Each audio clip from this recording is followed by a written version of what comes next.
ఆడవాళ్ళ మూతి మీద మీసాలు మొత్తం ప్రపంచమంతా బయలుదేరాయి. నో ప్రాబ్లం, బ్యూటీ పార్లర్లు పక్కన తెరుచుకొని కూర్చుంటున్నాం మనం. అరే, మూతి మీద ఆడవాళ్ళకి మీసాలు ఎందుకు వస్తున్నాయని ఒక్కరూ అడగట్లేదు. చిన్నపిల్లలు 8 సంవత్సరాలకు ముట్టవుతున్నారని ఎందుకు అని అవటం లేదు. ఏ చర్చలు లేవు, ఏ సదస్సులు లేవు, ఏ విశ్వవిద్యానిలయాల్లో ఈ ప్రశ్నలు ఎవ్వరూ అడగటమే లేదు, ఇంతవరకు అడగటం లేదు. 14 సంవత్సరాలకు ముట్టాల్సిన ఆడవాళ్ళు 8 సంవత్సరాలకు ముట్టెందుకు అవుతున్నారని ఒక్కరైనా ప్రశ్న అడగచ్చా? దీనికి మనం తాగుతున్న పాలే కారణమని ఎవరు చెప్పేదానికి ముందుకు రావట్లేదు. ఎందుకు? పాలుగా ఉండట్లేదు, ఒక పెద్ద ఇండస్ట్రీ అయిపోయింది. క్షీర విప్లవం, పాలు పరిపూర్ణ ఆహారం అని విజ్ఞాన పుస్తకాల్లో రాసుకొని కూర్చున్నాం. పాలు ఎవ్వరూ తాగకూడని పదార్థమని ఏ డాక్టరు చెప్పట్లేదు. పాలు తాగకుంటే కాల్షియం ఎక్కడి నుంచి వస్తుందని 100కి 100 మంది అందరూ ప్రశ్నలు అడుక్కుంటున్నారు తలలో. కాల్షియం ట్యాబ్లెట్ అని ఒకవైపు నుంచి సప్లిమెంట్ ఇస్తూనే ఉన్నారు.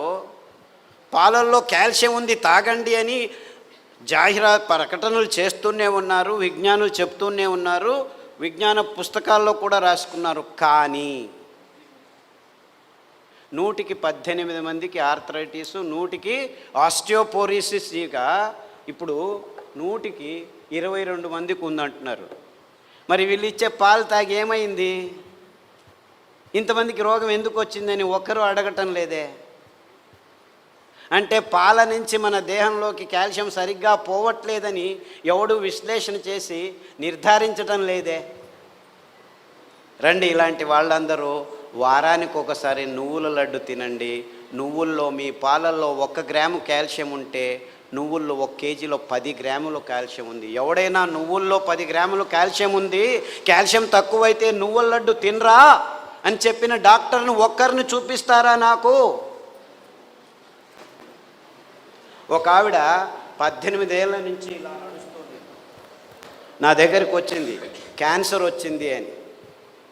నువ్వుల లడ్డు తినమ్మా, రావి ఆకు కషాయం తాగు, జామ ఆకు కషాయం తాగు అని చెప్పాను.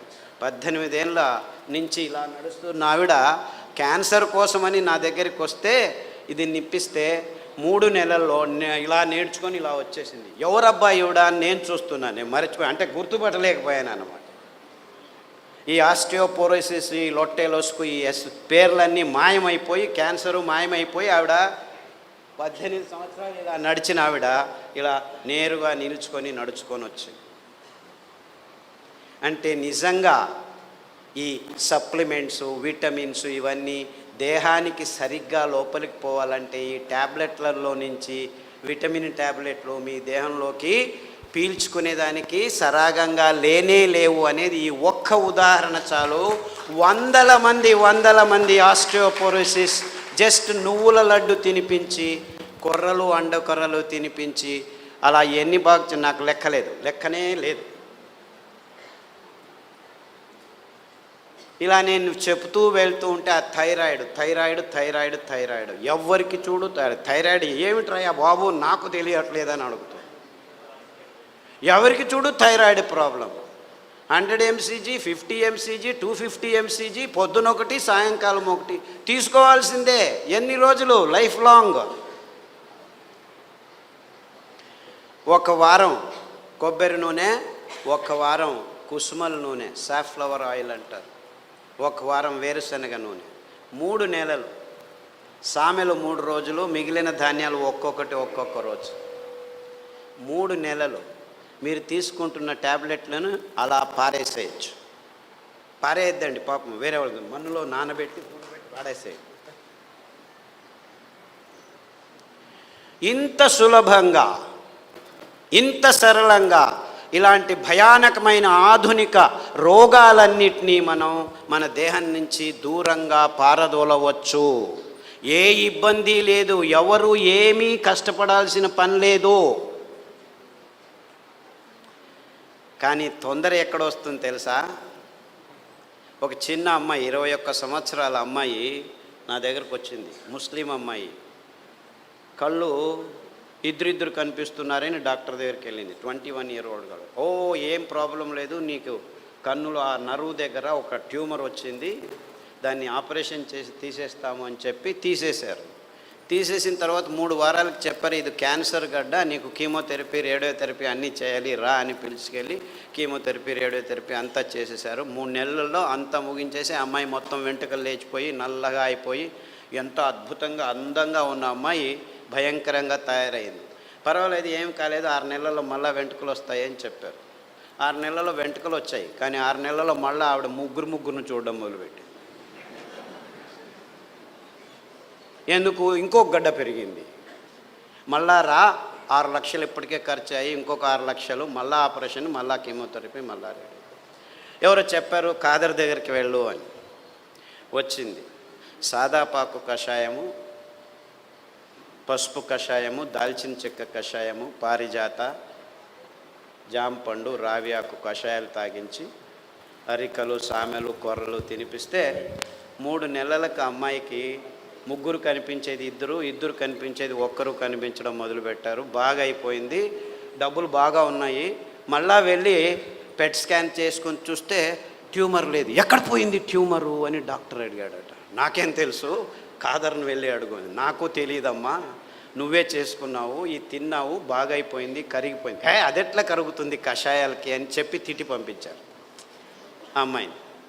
సరే ఏమైతే ఏమీ, నాకు క్యాన్సర్ లేదు, అంత బాగున్నానని చెప్పి ఖుషీగా వచ్చేసింది. ఇంటికి వచ్చి నా దగ్గరికి మళ్ళీ మరుసటి రోజు, డాక్టర్ రేపటి నుంచి నేను మళ్ళీ నార్మల్ భోజనం చేయొచ్చా అంటే, అదేదో నేను మందిచ్చాను, మళ్ళా వెళ్ళి నేను పలావు, గుడ్లు, బిర్యానీ, హైదరాబాద్ బిర్యానీ, కాశ్మీర్ బిర్యానీ తినొచ్చా? లేదమ్మా, అవన్నీ తిన్నందుకే నీకు రోగం వచ్చింది, అవి నిజమైన ఆహారం కాదు, ఆహారమే కాదు, మనుషులు తినాల్సిన అవసరం లేదు.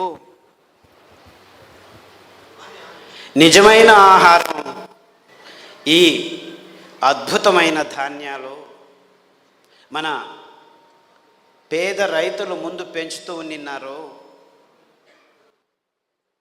ఎవరు తినట్లేదని ఇప్పుడు అందరూ మర్చిపోయినారు. ఈ వరి బియ్యము, గోధుమలు నీళ్లు కట్టి సాగుబడిని చెప్పి పెద్ద పెద్ద డ్యాములను, బహుళార్థ సాధక ప్రాజెక్టులని ఈ ఇంజనీర్లు, irrigation department, we are great engineers, పోతలు వేస్తున్నాం ఇక్కడి నుంచి అక్కడికి, ఇంత పెద్ద ఇంజను, ఇంత పెద్ద మిషన్లు అంతా చేసి సాగుబడి చేసి ఏం పెంచుతున్నారయ్యా మీరు? చెరుకు, వరి, గోధుమలు. ఎందుకు పెంచుతున్నారు? మీ అందరికీ భోజనం పెట్టేదానికి కాదు. ఈ పెద్ద పెద్ద ఫర్టిలైజర్ కంపెనీస్ తయారు చేస్తున్న రసాయనిక ఎరువుల్ని మన భూమి మీద వేసి మన భూమి ఫలవత్తతను నాశనం చేసేదానికి. ఆ విధంగా నాశనం చెందుతున్న భూముల్లో పెరిగిన ఈ వరి, గోధుమ, చక్కెర మన ప్రజల నోట్లలోకి వెళుతూ లేనిపోని రోగాల్ని సృష్టిస్తూ ఉంటే ఈ విజ్ఞానులు, ఈ విశ్వవిద్యానిలయాలు, ఈ డాక్టర్లు, నీకు డయాబెటీస్ వచ్చిందా, అనువంశీయము, మీ సోదరమామకు ఉండింది, మీ మేనమామ నుంచి వచ్చింది, మీ తాత నుంచి వచ్చింది, మీ ముత్తాత నుంచి వచ్చింది, మా ముత్తాతకు ఈ రోగాలు లేనే లేవయ్యా, 100 సంవత్సరాల క్రితం వెళ్తే ఎవరికీ డయాబెటీస్ లేదు అంటే నీకు తెలియదులే. లేదు లైఫ్ స్టైల్ డిసీజ్, ఇది స్ట్రెస్ వల్ల వచ్చింది, చాలా స్ట్రెస్లో ఉన్నావు, అందుకే ఎవరిని అడిగినా స్ట్రెస్ రిలేటెడ్. 3 సంవత్సరాల పాపకు వచ్చిందయ్యా, ఆ పాపకేమి స్ట్రెస్ ఉందిరా? ఒకరికి కాదు, ఇద్దరికి కాదు, 100కి 5 వస్తుందిరా నాయన. లేదు చపాతీ తిను పోతుంది. నార్త్ ఇండియాలో అందరూ చపాతీలేరా తింటున్నారు, మనకంటే ఎక్కువ రోగం ఉందిరా వాళ్లకు. ఇలా లేనిపోని కారణాలను చెబుతూ ఉంటే మనం అవునా అని చెప్పి వీళ్ళు చెప్పేదానికి తలలూపుకుంటూ వచ్చి ట్యాబ్లెట్ మీద ట్యాబ్లెట్లు తీసుకుంటూ ఉంటే ఈ డయాబెటీస్ రోగులకి కొన్ని రోజుల తర్వాత కిడ్నీ లేచిపోతుంది జాగ్రత్త అని వాళ్ళే చెప్తారు. కిడ్నీ లేచిపోతుంది, ఏం చేయాలి అంటే no problem, dialysis unit ready చేసాం రండి అంటున్నాడు. గ్యాంగ్రీన్ వచ్చింది, నో ప్రాబ్లం, కాలు తీసేస్తాము అంటాడు. కాలు ఒకేసారి తీయడు, ఫస్ట్ వేలు తీస్తాడు, తర్వాత కాలు తీస్తాడు, తర్వాత ఇంతవరకు తీస్తాడు, 3 సార్లు ఆపరేషన్లు చేస్తాడు. కొత్త కాలు రెడీ చేశాము అంటాడు. న్యూరోపతి, మొనకాళ్ళలో సంధివాతం, diabetic rheumatism, diabetic arthritis, diabetic, అన్నిటికీ డయాబెటిక్ అని పదం ముందు పెట్టేది రోగాల పేర్లు చెప్తుంది. ఒక రోగం ఇప్పుడు 10 రోగాలుగా మార్చి కూర్చు. మొత్తం ఈ రోగాల పేర్లతో ఎంత డబ్బులు ఖర్చు చేస్తున్నారంటే, నిన్న ఏ ఊర్లో సార్, అనంతపురం, ఒక ఆయన వచ్చి స్టేజ్ మీద, నేను భోజనానికంటే మా ఇంట్లో 3 కోసం మందుల కోసం 30,000 నెలకు ఖర్చు పెడుతున్నాను అని చెప్పాడు. భోజనానికి ఎంత ఖర్చు పెడుతున్నాడు? 10,000 ఖర్చు పెడుతుండొచ్చు. In fact it is not his story alone.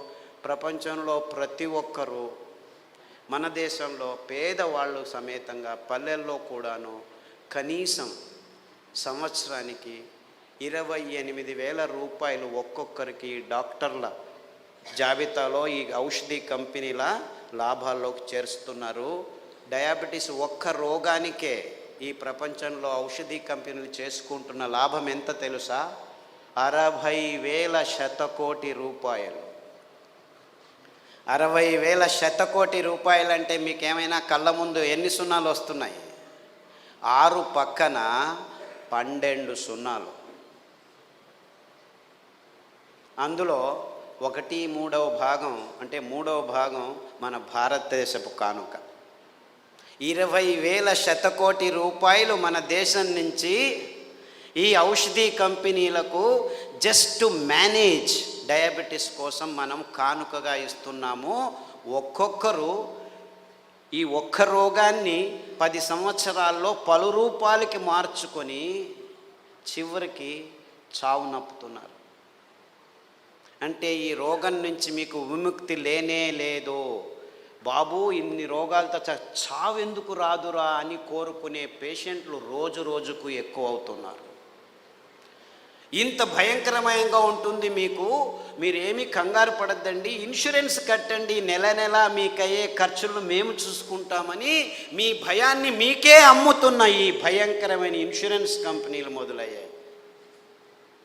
అంటే మీకు వచ్చే రోగాలకు మందులు ఇవ్వము, మీ భయాన్ని మీకే అమ్ముతాము అని ఇన్సూరెన్స్ కంపెనీలు. ఈ ఎకనామిక్ మోడల్లో ప్రతి ఒక్కదాన్ని డబ్బుకు మార్పాటు చేసుకునే ఈ పాశ్చాత్యుల భయంకరమైన పన్నాగాల్లో మొత్తం ప్రపంచమంతా ఇరుక్కుపోయింది అని చెప్పేదానికి నాకు ఏ సందేహము లేదు. ఈ వీడియో కానీ మీకు నచ్చినట్లయితే లైక్ చేయండి, షేర్ చేయండి, మీ అభిప్రాయాన్ని కామెంట్ రూపంలో తెలియజేయండి. అలాగే మరిన్ని వీడియోస్ కోసం మా ఛానల్ను సబ్స్క్రైబ్ చేసుకోండి.